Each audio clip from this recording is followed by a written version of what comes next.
I guess, non-typical sporting events over the weekend that took center stage. You had international sporting events. You had the Euros, you had Copa, the Scottish Open as well, and you still had baseball. You had some summer league games as well. Carlos Alcaraz, you had tennis, winning Wimbledon again.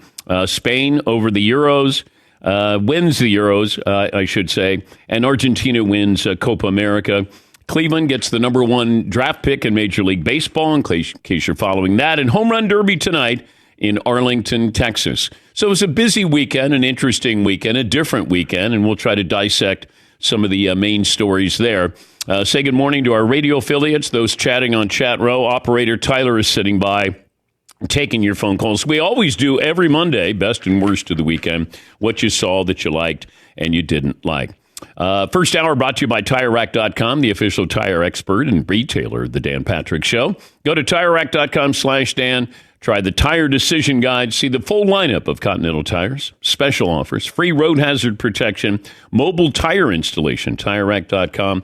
The way tire buying should be. All right, Seton. Poll question for hour 1 is going to be what? Well, we've got some poll questions off of poll questions. It originally started with who had the best weekend. Okay. Now we're trying to figure out if this person actually had a good weekend or not. So who had the best weekend? Carlos Alcaraz. Great weekend. Feels like he's been around for about 10 years, but he's only 21. Yeah. And you're watching, and I'm watching the future, present day, and I'm going, wow. And you could tell, players know. They know before we know. And you could tell that Novak Djokovic was like, oh, boy. And he was trying to speed up the pace. He was trying whatever he could do to kind of take him off his game. And it didn't matter because the future of tennis is here now. What else? Spain. Spain had a great weekend. Not only did Carlos Alcaraz win, but then Spain, the soccer team, won the Euros, beat England. Great. Great weekend. Too soon to bring that up for me. Yeah, sorry. With, winning the Euros. Not a great weekend for everybody. No, it was not. But for the Spanish, it was. Yes. That was a great weekend. That was a great day. If you're going Sunday morning and then Sunday late afternoon. Yeah, yes. Yeah. Spain did very, very well. Argentina did well. They did. They won as well. They're on just a tear of major. Although I'm worried about Messi's ankle. Yeah, as you should be. Yeah. That didn't look good. That did not look good. Now, the next option is Jalen Brunson / Knicks. To which I would wonder, I think the Knicks had a great weekend. They talked their superstar player into leaving over $100 million on the table. Yeah. I don't know if Jalen Brunson had a great weekend. Oh, I think he did because perception-wise, he's a hero. Perception-wise, he is. However, the cost of this brief blip of public generosity is over $100 million. It was 113 to be exact. But is he going to eventually get the money? He's just not getting the money now. Maybe. Okay. 27 years of age, and he could have gotten a larger bag, as they like to say. It's costing him $37 million a year. Because he's eligible. This is the understanding that, as far as I think we could tell, because I'm not great with contracts, is he can possibly recoup this money after year 3.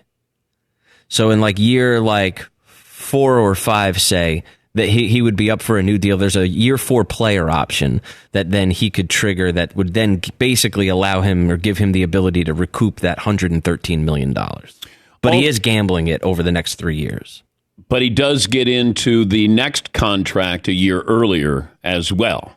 Yes. So, assuming there's nothing catastrophic that happens in the next 3 years, I think that's the gamble. Well, he's coming off an injury, surgery, not going to be able to play on the Olympic team because of that. But he had a great postseason. Perception-wise, boy, this is big. It's big.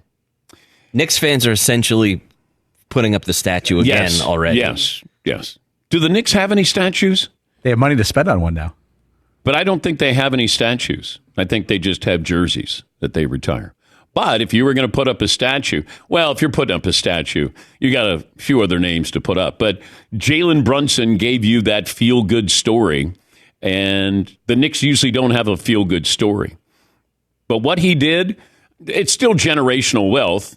while they said, oh, he's, kind of forfeiting generational wealth while making generational wealth on the same day.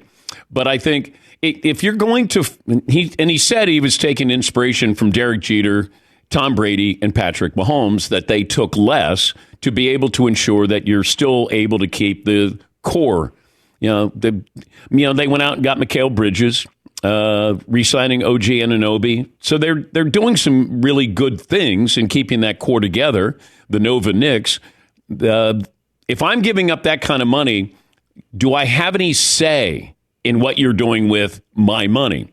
Usually doesn't happen that way. But if I'm Jalen Brunson, at age 27, do they say, Jalen, we were thinking of spending $40 million of your money on this guy. What do you think? It'd be kind of cool if he was like, I don't know. Can we get him for $37 million? Let him be sort of player GM here. That's when he learns the lesson of them saying, it's not your money, it's our money. Because, see, we didn't give it to you, so that's our money still. See, that's how that works. It's only yours if we give it to you. So it's not as... got it. Because Brady didn't get a chance to do that. No. Patrick Mahomes, I don't think, got a chance to do that. I don't think Derek Jeter as well. But that's where you have to have full trust in the front office that they're going to do the right thing. Because I always go back to the Cleveland Browns always had draft picks. And I said, it doesn't matter if you don't know how to draft. And they didn't know how to draft, but they always had a lot of draft picks. Meanwhile, Baltimore would have like 2 draft picks, and they would always find a Hall of Famer in those 2 draft picks. It's who's drafting. But I think what the Knicks are building on is pretty special. And I think what we saw with the postseason and now the offseason, they're on a pretty good run. And it's been a long time. When's the last time we were really looking at the Knicks as competitors? Is it you go back to Carmelo days? I mean, and they're likable as well, that's been a while since we've looked at a Knicks team. I mean, we had, Linsanity, and you liked that story. Doesn't mean you like the Knicks. Yeah, Marv. The Knicks have always been likable. People just hated the owner. There really hasn't been a Knicks team, maybe depending on how you like to play basketball, people didn't like the Ewing Oakley Knicks, but the past 20 years, what Knicks team's been unlikable? Well, Dolan's been unlikable. Yeah, but I don't know if you like the Knicks. You're just indifferent towards them. Yeah, you just didn't not like them. You didn't go like this visceral reaction. I hate the Knicks. Now it's like you can look at that team and go, man, they're fun to watch. And Jalen Brunson, good for him. What he's done, you're in Dallas and all of a sudden, oh, yeah, that's the guy who's with Luka. And then all of a sudden it's like, re-sign him. No, we're going to move on from him. And then he goes to the Knicks and he becomes a legitimate star. So I think good for him, good for the Knicks, and hopefully they can capitalize on this. Yes, Paul?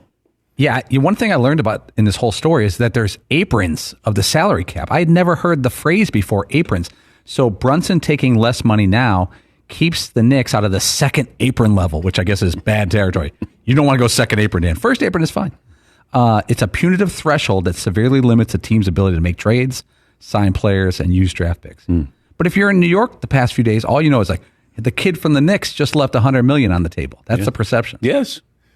But he did. I think that's the reality of it, but he can still recoup I don't think anybody looked at Tom Brady and goes, man, he left all that money on the table. He'll never get that back. Or Patrick Mahomes. They're eventually going to get that money. You know what gets you paid? Winning. Derek Jeter, winning. Mahomes, winning. Brady, winning. That's when you get paid. Because then it's more than just, this is your salary here. Winning gets you paid.